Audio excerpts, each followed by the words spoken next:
il dit, eh bien toi aussi, eh bien tu seras retranché de mon peuple. Voyez-vous, alléluia. Exode 30, versets 22 à 23.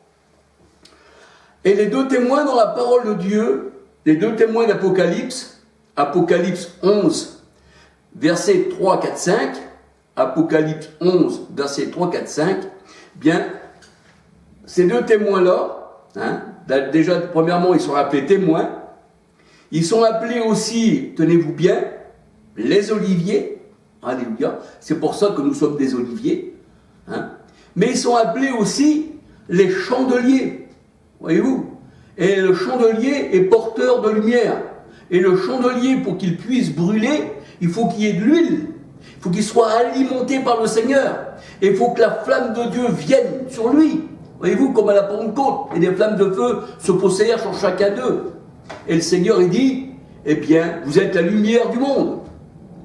Et nous allons voir aussi, dans la parole de Dieu, eh bien, que les chandeliers, eh bien, étaient aussi les serviteurs du Seigneur. Alléluia. Et ils étaient des lampes qui éclairaient le monde. Alléluia.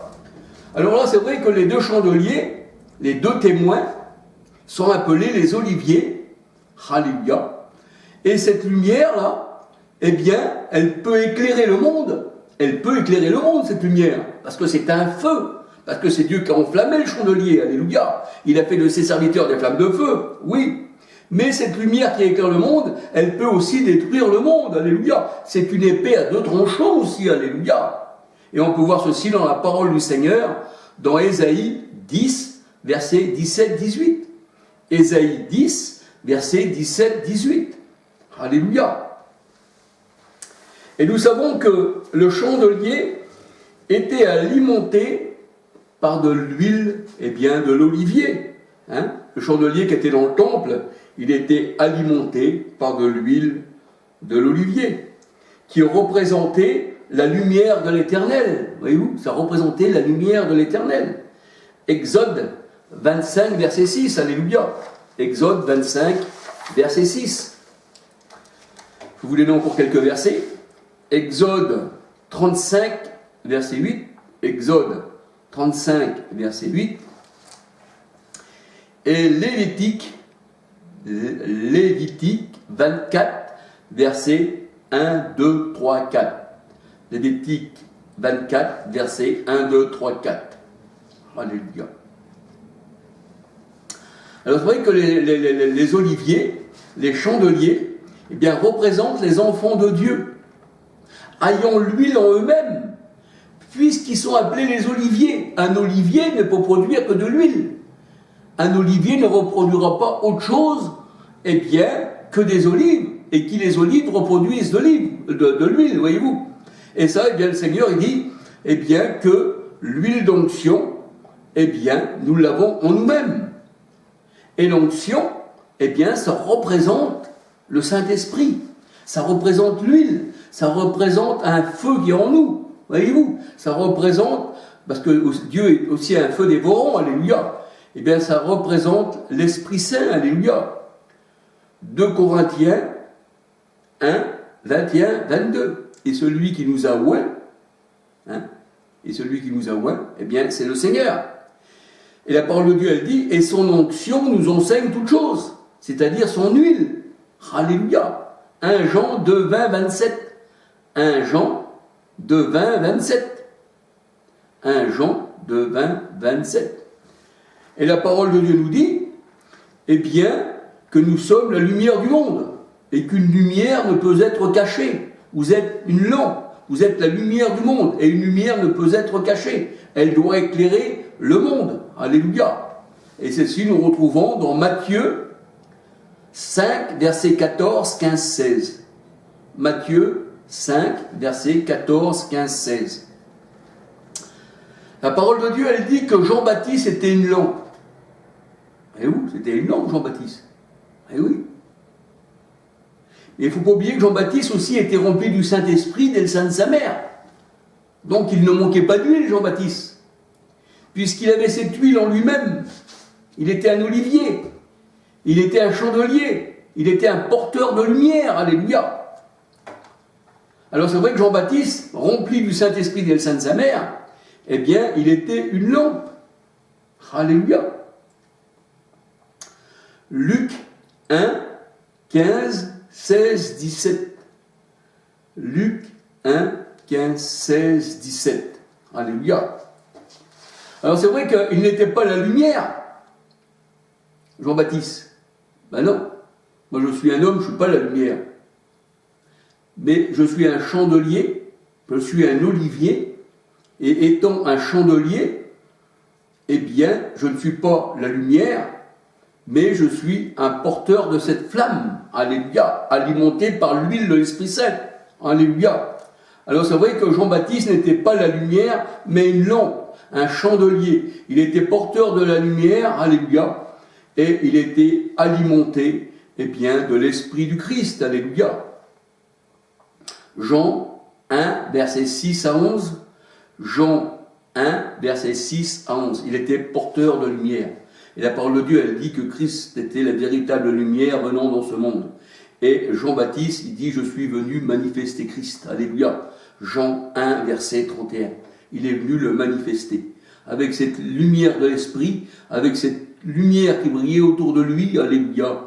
Eh bien, Jean-Baptiste, il est venu éclairer le monde en annonçant la lumière qui devait venir. Vous savez, dans le pays des Galilées, dans le pays, la parole de Dieu a dit, Galilée des païens, une grande lumière est venue parmi le monde, dans le territoire de la mort, dans l'ombre de la mort. Parce que c'est ici l'ombre de la mort, hein. C'est pas ailleurs, hein. Ici c'est le monde des morts. Relève-toi d'entre les morts, dit le Seigneur. Et Christ va t'éclairer. Donc cette lumière-là va t'éclairer. Ce chandelier-là, cette branche, ce chandelier-là, qui est cette église, donc il y a le corps du Christ, alléluia, eh bien, a éclairé le monde. Quand Jésus est venu, il a envoyé ses disciples. Et lui-même, il a aussi été évangélisé. Donc le Seigneur Jésus, il se fait un peu tard, je suis un peu fatigué, eh bien, il était aussi la véritable lumière qui éclaire tout homme, alléluia. Alors c'est vrai que le Seigneur est grand, hein, il éclaire. Il a ces chandeliers, là, il les a mis partout, voyez, pour éclairer dans tous les coins. Alors c'est vrai que si on prend un chandelier, quelle que soit sa flamme, quel que soit son éclat, même qu'il serait de diamant étincelant, eh bien un chandelier qui brille dans les ténèbres, ça ne veut pas dire que les ténèbres vont recevoir. Parce que le Seigneur il dit, je suis venu chez les miens, je suis la lumière du monde, je suis venu chez les miens, j'étais la véritable lumière, mais les miens m'ont rejeté. Ils ont préféré les ténèbres. Voyez-vous ? Alors cette lumière de chandelier qui brille, qui va dans les lieux obscurs, c'est pour éclairer les élus. C'est pas pour éclairer les ténèbres, parce que les ténèbres ne reçoivent pas qui dit le Seigneur. Voyez-vous ? Aujourd'hui, si je parle, c'est pas à ceux qui le rejettent, qui disent cet homme-là, il est fou. Non, c'est pas pour cela. Mais cette lumière-là, elle vient dans les cœurs pour vous éclairer. Alléluia. Pour vous éclairer comme quoi vous êtes dans les sectes. Alors que le Seigneur n'a pas fait de secte. Le Seigneur, il n'a pas dit, voici maintenant, là, tu attendras un petit peu de temps, 1500, 2000 ans, et tu choisiras une religion. Quand les religions seront là, tu choisiras parmi eux. Alors il y en a qui ont choisi musulmans, les autres anabaptistes, baptistes. Le choix de l'homme. Mais le choix de l'homme n'emmène à la mort. Et le choix de Dieu nous emmène à la vie. Le Seigneur dit, ce n'est pas toi qui m'as choisi, mais c'est moi qui t'ai choisi, alléluia, avant que tu sois né. Amen. Donc voyez-vous, c'est ça la lumière. Quand la lumière arrive, les ténèbres disparaissent, s'enfuient. Et même je me suis aperçu que quand des fois je voulais parler à des gens, bien, ils se sauvent. Et quand on part, eh bien après ils se regroupent. Et ce qu'on en a parlé, ils essayent de le disloquer. Voyez-vous, il ne faut pas écouter cet homme, parce que cet homme est fou. Voyez-vous, si vous l'écoutez, vous allez avoir à votre perte. Alors que c'est eux-mêmes qui sont morts. Comment qu'une ténèbre pourrait apporter la lumière vers quelqu'un? C'est pour ça que le Seigneur il dit, sortez du milieu d'eux, mon peuple. Là, il n'y a pas la lumière. Qu'il y a-t-il entre la lumière et les ténèbres? Il le dit devant le Seigneur. Entre le temple de Baal, le temple du monde, c'est ça Baal, c'est le monde, et entre le temple du Dieu vivant dont nous sommes, car Dieu est en nous.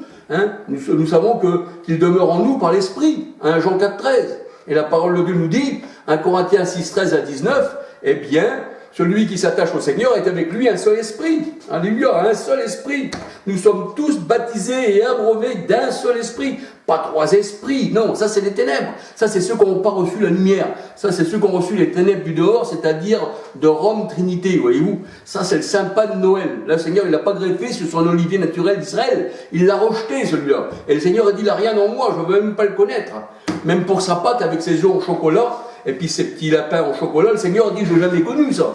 J'ai jamais connu ça. Ça, c'est le monde, voyez-vous. Et le 25 décembre, c'est pareil. Ça, c'est la fête du sapin. Mais nous, on ne fait pas partie de ce sapin. Nous, on fait partie de l'olivier naturel d'Israël. Alléluia. Gloire au Seigneur. Et si je parle comme ça, parce que je dois parler comme ça. Pourquoi se cacher pour une vérité? Alors, la parole de Dieu, c'est même Paul qui le dit. Serais-je devenu, eh bien, vos ennemis en vous disant la vérité? Mais la vérité, elle vient du Seigneur, il n'y a pas d'un homme. On n'est qu'un porteur de la lumière. Nous sommes que des chandeliers. Alléluia. Alléluia. Et c'est le Seigneur qui les éclaire, ces chandeliers. Sinon, on n'aurait pas cette lumière. Alléluia. Tout vient du Seigneur. Amen. Alléluia. Et c'est vrai que les sectes, eh bien, ne pourront jamais recevoir la lumière. Quelqu'un qui est destiné à la mort, il ne peut pas voir, eh bien, la lumière.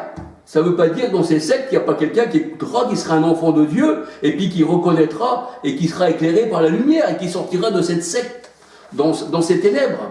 Alléluia. Et c'est vrai que le Seigneur, il ne nous a pas envoyé, enfin pas nous, mais les apôtres, il n'a pas envoyé ses apôtres pour prêcher aux ténèbres, parce que les ténèbres ne l'ont pas reçu. Il est venu pour les élus, et les élus ont entendu la voix, et puis elles n'ont pas suivi à l'étranger. Alléluia. Et la parole de Dieu nous parle, eh bien, encore là, de 10 vierges. Il y avait des folles, n'avaient pas d'huile, et puis il y avait aussi les sages qui avaient de l'huile. Alléluia. Celles-ci, c'est les sages, là, ils savaient ce qu'il fallait faire. Ça, c'était de l'huile dans leur vase. C'était de l'huile, parce que le Seigneur nous considère aussi comme un vase, voyez-vous. Il dit, il y a des vases d'honneur et des vases de déshonneur. Et le Seigneur a dit que c'est l'huile du divin potier qui fait, eh bien, avec la même argile, un vase d'honneur et un vase de déshonneur. Un pour la casse et puis un pour la gloire. Alléluia. Mais c'est lui qui le fait. Alléluia. Eh bien, ces vierges folles-là, il manquait d'huile dans leur lampe. C'était des lampes factices. Et vous, ça paraissait. C'est pour ça que le Seigneur, il dit, ils viennent à vous en peau de brebis. Voyez-vous, ça paraît être une brebis. Oui, ça paraît être une brebis. Mais à l'intérieur, c'est un loup. Ça paraissait être une lampe. Ça paraissait une vierge. Voyez-vous, comme les autres vierges. Mais à l'intérieur, il n'y avait pas d'huile, c'était factice, voyez-vous. Et ils sont à la recherche de l'huile. Même quand ils s'assemblent, eh bien, ils disent, on va rechercher l'Esprit Saint. Parce qu'ils sont venus sur l'Esprit Saint, il faut le rechercher. Voyez-vous, on le recherche, l'Esprit Saint. Donc, quand tu es venu à ta réunion, et je tiens toujours à le dire, je le redirai toujours dans mes vidéos, quand vous êtes venus dans vos réunions, ce n'est pas l'Esprit Saint qui vous a poussé à vous rassembler, mais c'est la chair. Puisque l'Esprit Saint, vous ne l'avez pas, il faut le rechercher. Donc, c'est la chair qui s'est convertie. Et le Seigneur a dit, la chair est contre l'esprit et les enfants de la chair. Donc la chair s'est convertie et elle recherche l'Esprit Saint. Et une fois que vous l'avez, vous dites, ah nous l'avons, et on se roule 10 fois par terre et on mousse. Voyez-vous? Alors ça, c'est pas du Seigneur. Ça, c'est les vierges folles, qui n'avaient pas l'Esprit, et qui ne l'adorent pas d'ailleurs, parce que vous n'adorez pas l'Esprit Saint. Et comme il n'y a qu'un seul Esprit, je ne sais pas qui c'est vous adorez. Voyez-vous? Alors on peut lire ceci dans la parole de Dieu pour les vierges folles et les vierges sages. Eh bien, Matthieu 25, versets 1 à 12. Matthieu 25, versets 1 à 12. Alléluia. La parole de Dieu nous dit que le Seigneur, c'est vrai qu'il a choisi l'olivier pour son huile. Alléluia. Et Jacques nous dit, un figuier, mes frères, peut-il produire des olives? Ben non, un figuier ne peut pas produire d'olives. Ah oui. Ou une vigne, des figues. Ou de l'eau salée, de l'eau douce. Voyez-vous? Eh bien non, ça ne peut pas. Un figuier ne peut pas reproduire des figues. Voyez-vous? Et vice-versa. C'est pour ça que le Seigneur, eh bien, lui, il a choisi l'olivier naturel d'Israël, et il dit, voici cet arbre, eh bien, il donne du bon fruit, alléluia, parce qu'on reconnaît l'arbre à son fruit. Alléluia. Alors ceci, un figuier peut-il produire des olives? Nous retrouvons ceci dans Jacques 3, verset 11-12. Jacques 3, verset 11-12. Voyez-vous? Alléluia. Alors c'est vrai que quand l'Éternel, eh bien, il fait de nous des chandeliers, et qu'il met l'huile en nous, c'est-à-dire l'Esprit Saint, eh bien, il nous enflamme. Alléluia. Il nous enflamme, le Seigneur. Alléluia, mais c'est merveilleux. Il nous enflamme, un peu comme au jour de la Pentecôte, il a enflammé ses serviteurs et ses servantes. Et des flammes de feu se posèrent sur chacun d'eux. Alléluia. Ça, c'est merveilleux. Ceci, c'est écrit dans Acte 2, versets 1, 2, 3, 4, 17, 18. C'est là qu'à la Pentecôte, le Seigneur, il a fait de ses serviteurs des flammes de feu. Alléluia. Et le Seigneur, il dit, il ne manquera à David, parce que David était aimé de l'Éternel. Et le Seigneur, il dit, il ne manquera à David aucune lampe devant lui. Aucune lampe ne manquera devant David, mon serviteur. Et là, on voit que David, eh bien, il a eu plusieurs fils. Et la parole de Dieu, elle dit, eh bien, que là, c'était des lampes de l'Éternel. Voyez-vous? Alors, on peut lire ceci dans le psaume 132, verset 17. Psaume 132, verset 17. 1 Roi 15, verset 4. 1 Roi 15, verset 4. 2 Chroniques 21, verset 7. Mais là, il y a encore quelque chose de plus grand. Alléluia. Nous savons que la parole de Dieu nous dit que Jésus est fils de David. Voyez-vous? Jésus est fils de David. Et Jésus étant fils de David, la parole de Dieu nous dit que Jésus était aussi un chandelier, une lampe. Alléluia. Et c'est cette lampe-là qui a éclairé le monde. Luc 2, verset 21-32. Luc 2, verset 21-32. Jean 1, verset 1 à 11. Jean 1, verset 1 à 11. La véritable lumière, le véritable chandelier est venu dans le monde. Et le monde, eh bien, l'a rejeté. Voyez-vous?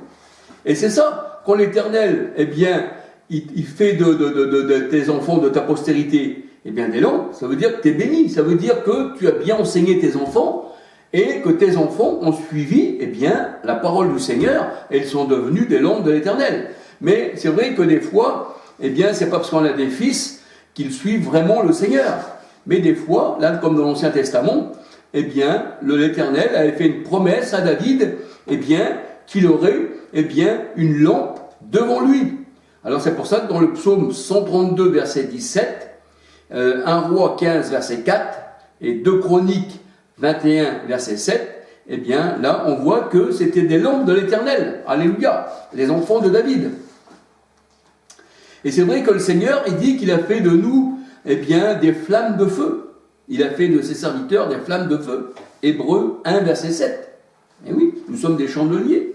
Alléluia. Le feu de Dieu brûle en nous. Amen. Et oui. Alors, les 7 églises sont représentées par la menorah juive. La menorah, c'est le chandelier à 7 branches. Ça s'appelle la menorah. Et la menorah, c'est le symbole d'Israël. Et cette menorah, ce symbole d'Israël, qui n'est pas le symbole de Rome, rien à voir, mais qui est le symbole d'Israël, ce sont les 7 églises du Seigneur. Ça représente les païens convertis avec les juifs convertis au Seigneur.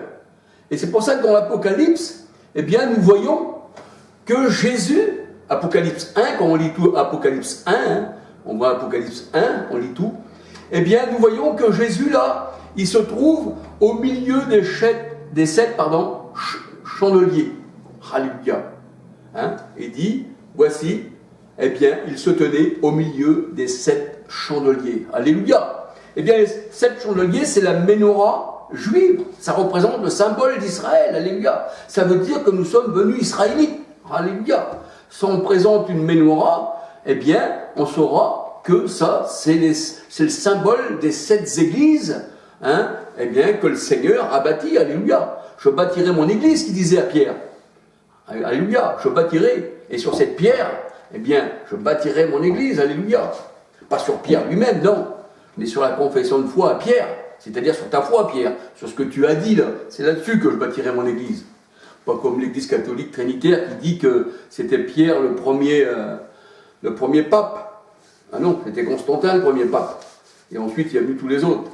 Ça, c'était pas du tout du Seigneur. Et ensuite, est sorti les protestants, ils ont sorti de Rome, alors qu'ils n'ont rien à voir avec la parole de Dieu. Parce que c'est plutôt sur Jérusalem, mais la céleste, pas la terrestre. Ah non, alléluia.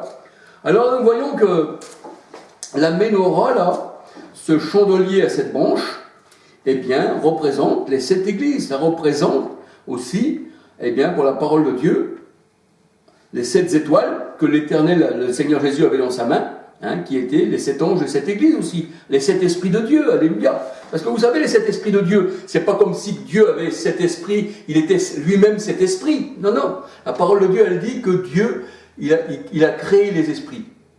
Dieu a créé les esprits. Et ça veut dire que les 7 esprits de Dieu, là, ça veut dire que c'est Dieu qui est le créateur de ces 7 esprits, voyez-vous. Et il les a envoyés par toute la terre. Et ça représente cette église. Et ça représente le chandelier à 7 branches. Et ça représente Israël de Dieu. Galates 6, 16.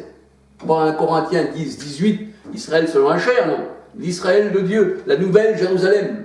Voyez-vous, c'est toujours la nouvelle Jérusalem. C'est toujours les Juifs. C'est toujours l'olivier. C'est toujours la menorah. C'est toujours quelque chose qui nous rattache, eh bien, aux choses hébraïques. Alléluia. Et la parole de Dieu, elle nous dit dans Romains 2, 27, 28, Romains 2, 27, 28, eh bien, le vrai juif, c'est celui qui l'est dans le cœur, alléluia. Et dans le cœur, il brûle une flamme, et nous sommes les chandeliers, nous appartenons à l'Éternel, alléluia. Et étant des chandeliers, comme le Seigneur il dit, on fait partie de cette menorah, à cette branche.